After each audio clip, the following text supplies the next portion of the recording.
Hello students, I hope आप लोग अच्छे होंगे। आज के सेक्शन में हम बात करेंगे नेग्लिजेंस की। इस लेक्चर में हम बात करेंगे मीनिंग ऑफ नेग्लिजेंस की, एसेंशियल एलिमेंट्स ऑफ नेग्लिजेंस की एंड इंपॉर्टेंट केस लॉस की, लैंडमार्क केस लॉस की। तो शुरू करते हैं नेग्लिजेंस से कि इसका मीनिंग क्या होता है। आपको पता है नेग्लिजेंस जो है वो टोर्ट का पार्ट है, लॉ ऑफ टोर्ट का पार्ट है। मतलब नेग्लिजेंस जो है वो सिविल रॉन्ग है। That occur when a person fail to exercise reasonable care। मतलब जब पर्सन अपनी रीजनेबल केयर की जो एक्सरसाइज होती है उसको करने में फेल हो जाता है, जिसकी वजह से किसी अनदर पर्सन को हार्म होता है। It based on breach of duty of care that leads to damage और इंजरी। अब मैं इसको अच्छे से एक बार एक्सप्लेन कर देता हूँ आपको। तो नेग्लिजेंस का मतलब क्या होता है? नेग्लिजेंस का मतलब होता है लापरवाही। मतलब अगर कोई भी कार्य लापरवाही से किया जा रहा है और उस काम की वजह से जो है किसी अनदर पर्सन को लॉस हो जाता है, उसको नेग्लिजेंस कहते हैं। एग्जाम्पल के लिए एक फ्लोर है वो वेट है। अब मेड का क्या काम है? उसको वेट को क्लीन करना चाहिए था। अब उस वेट फ्लोर की वजह से जो है कोई पर्सन आता है, स्लिप होके गिर जाता है, उसको इंजरी हो जाती है। तो मतलब जो मेड का काम था वो उसने लापरवाही से करा, उसने फ्लोर को क्लीन नहीं किया, तो इस वजह से जो है अनदर पर्सन को इंजरी हो गई। तो यहाँ पर अब जो मेड है वो लायबल है उस इंजरी के लिए जो उसकी वजह से अनदर पर्सन को हुई है। एसेंशियल एलिमेंट्स की बात की जाए तो इसके 4 एसेंशियल एलिमेंट्स है। फर्स्ट है ड्यूटी ऑफ केयर। मतलब जो डिफेंडेंट है उसकी लीगल ड्यूटी होनी चाहिए उस काम को करने की। ये नहीं है कि किसी की ड्यूटी नहीं है उसके बाद भी उसके ऊपर नेग्लिजेंस का केस किया जा रहा है। एग्जाम्पल लेते हैं बहुत अच्छा सा। एग्जाम्पल के लिए एक चोर चोरी करके भाग रहा है, ठीक है। अब वहां पर एक पुलिस वाला खड़ा है। अब जो पुलिस वाला है उसकी क्या ड्यूटी बनती है कि वो उस चोर को वहीं पे पकड़ ले। किसी नॉर्मल इंसान की तो ड्यूटी नहीं बनती। तो मतलब वहां पर जो पुलिस वाला है उसकी लापरवाही को देखा जाएगा। बट अगर वहां पर कोई पुलिस वाला नहीं है, वहां पर नॉर्मल इंसान खड़ा है, अगर चोर चोरी करके भाग रहा है तो नॉर्मल जो पर्सन है उसकी मर्जी है कि वो उसको पकड़ भी सकता है, नहीं भी पकड़ सकता। उसकी कोई लीगल ड्यूटी नहीं बनती उसको पकड़ने की। मतलब वो लीगली बाउंड नहीं है। ब्रीच ऑफ ड्यूटी की बात की जाए, जिस भी काम की लीगल ड्यूटी थी आपने वो काम नहीं करा, करा तो अच्छे से नहीं करा। जैसा कि मैंने आपको बताया था, जो मेड थी उसकी ये ड्यूटी थी कि वो फ्लोर को क्लीन करे, बट उसने अपनी ड्यूटी को परफॉर्म नहीं करा और उसकी वजह से अनदर पर्सन को जो है इंजरी हो गई। तो इसके अंदर ब्रीच ऑफ ड्यूटी होना बहुत जरूरी है। अब बात करते हैं कॉजेशन एंड डैमेज की। मैंने इन दोनों को अलग अलग लिखा है बट आप इनको साथ में भी लिख सकते हैं। कॉजेशन का क्या मतलब है कि जो भी हार्म हुआ है वो डायरेक्टली होना चाहिए। The breach directly cause the harm, ठीक है। अब डैमेज का क्या मतलब है? जो प्लेंटिफ है उसको हार्म होना चाहिए। अब वो हार्म कैसा भी हो सकता है, फिजिकली, मेंटली, इमोशनली, फाइनेंशियली, कैसा भी हो सकता है। अब क्या है कि जो भी हार्म है वो डायरेक्टली होना चाहिए, ठीक है, और प्लेंटिफ को होना चाहिए। मतलब जो प्लेंटिफ है वो हार्म से सफर करे। अब इसके अंदर हमने क्या पढ़ा कि ड्यूटी होनी चाहिए, ठीक है। अब ड्यूटी जो है वो ब्रीच हो गई और उसकी वजह से किसी अनदर पर्सन को इंजरी हो गई, चाहे वो फिजिकल हो, फाइनेंशियल हो या इमोशनल हो, फर्क नहीं पड़ता, इंजरी होनी चाहिए बस। तो वो क्या हो जाएगा? वो हो जाएगा आपका नेग्लिजेंस। मतलब अगर किसी भी पर्सन की लापरवाही की वजह से वो किसी अनदर पर्सन को इंजरी हो जाती है तो वो नेग्लिजेंस होता है। अब इसी चीज को केस लॉ से समझते हैं, ठीक है। तो यहाँ पर मैंने 3 इंपोर्टेंट लैंडमार्क केस लॉस लिखी है जो बहुत इंपोर्टेंट है। डोनक्यू वर्सेस स्टीवनसन 1932 का केस है। ये बहुत इंपोर्टेंट लैंडमार्क केस है, एग्जाम में जरूर लिखना है। इस केस के अंदर क्या हुआ था, एक लेडी है, ठीक है ना, जो प्लेंटिफ है वो अपनी फ्रेंड के साथ गई थी कैफे के अंदर। अब वहां पर जो उसकी फ्रेंड है उसने एक जिंजर बियर की बोतल ऑर्डर कर दी। अब उसने जिंजर बियर की बोतल लेके प्लेंटिफ के हाथ में दे दी।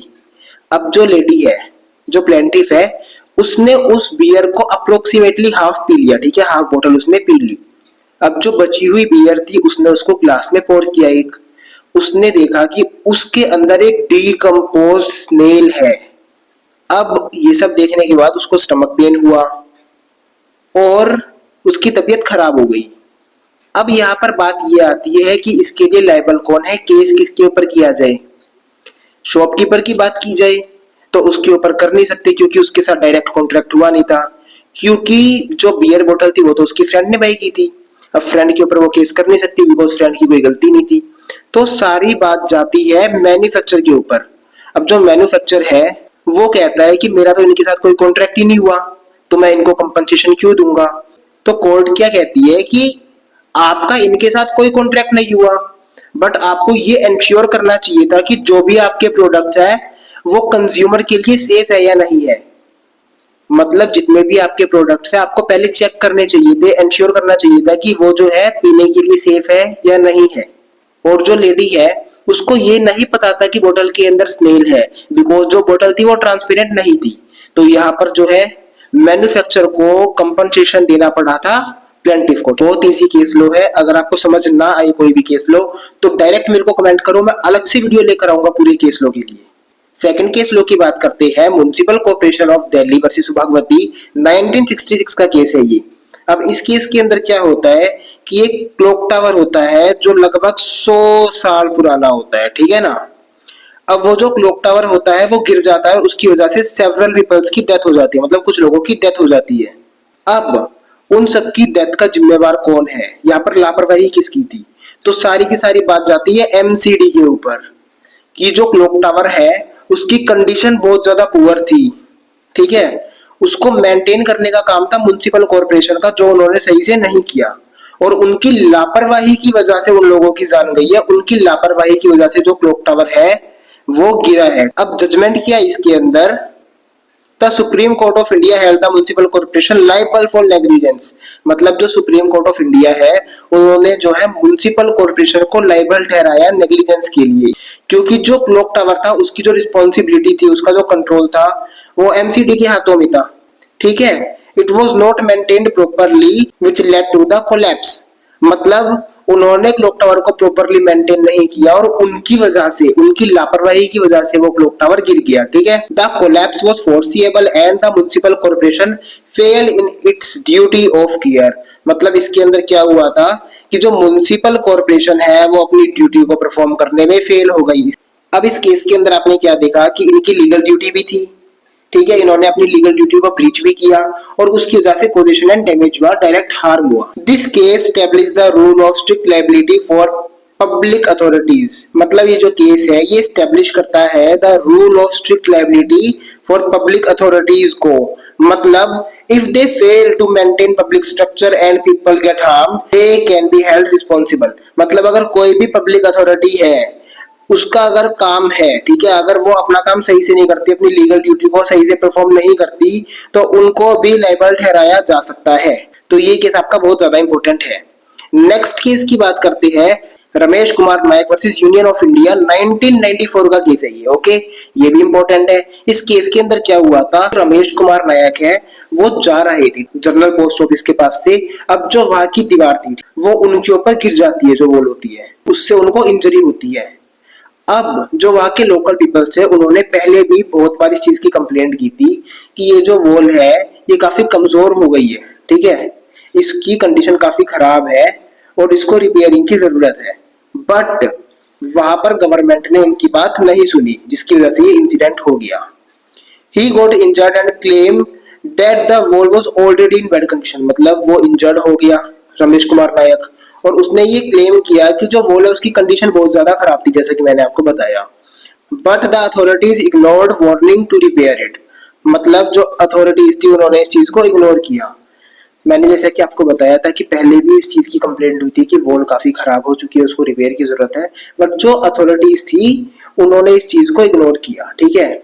He sued the government for negligence and asked for the compensation। मतलब उसने सू कर दिया गवर्नमेंट को और कंपनसेशन की मांग की।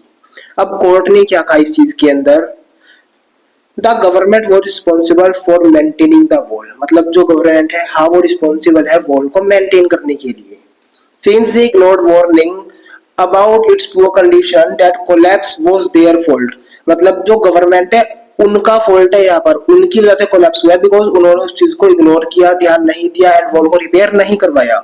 The court said the government must compensate Nayak for his injuries. अब कोर्ट ने क्या कहा कि जो गवर्नमेंट है उसको कंपनसेट करना पड़ेगा रमेश कुमार नायक जी को।